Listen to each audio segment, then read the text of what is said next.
Jefferson 33 for discussion of the matter. Thank you, Mr. Speaker.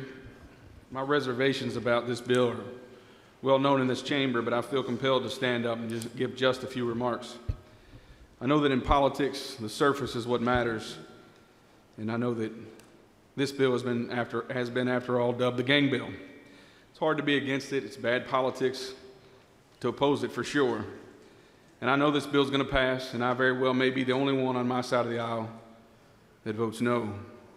But I see something that I believe is not right, so I believe I must speak up. And though I want to thank all of the good folks, including the gentleman from Fayette 88, who've worked very hard on this bill, I rise to oppose this bill because it goes too far, and it doesn't go far enough. Now, my friend from Fayette 88 is right. We do have a gang problem in Kentucky, especially in my hometown of Louisville. It's a major one, and there are horrific stories all over the place. Our gang problem is a community-destroying, soul-crushing problem, and I weep for the lost and for the dead, mostly black boys and young black men who are born in places where the system has failed them. They walk red-lined streets that lead to few opportunities. Their unemployment rate is chronically high.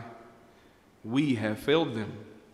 Yet with all that, my friend is correct, and it is altogether fitting that part of the response to gangs is a criminal justice response.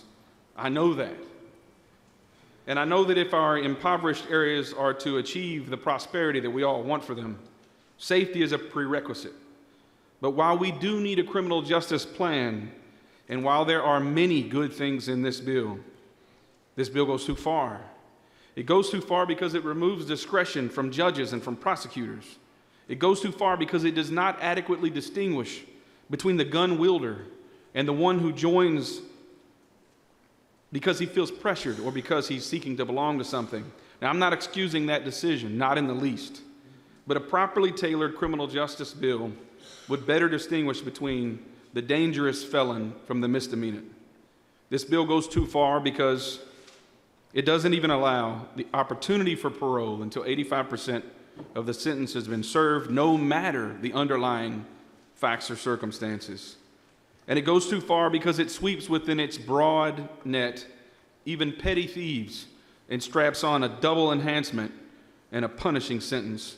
So I oppose this bill because it goes too far. But I also oppose this bill because it doesn't go far enough. Our gang problem is a symptom as much as it is a cause, yet this bill only addresses some symptoms while whistling past the root causes. If we were serious about gangs in our communities, we would use this $20 million per year, or at least some of it, and we would invest in these families. We'd put more money in gyms, in tutoring, in counseling, in school nurses, in help for parents, in after-school activities, in job placement, and in teaching job skills. We would build more drug treatment centers and properly resource our schools in these impoverished areas. We'd attract businesses to them. We wouldn't build more and more prison cells and throw these young people's lives away. We wouldn't save everybody, I know that. We wouldn't stop all crime, I get it. But we would alter the course of so many lives and families for the better, and we would improve Kentucky. I'm for that approach, not this one. I've read this bill a dozen times, and I studied this issue a lot this session.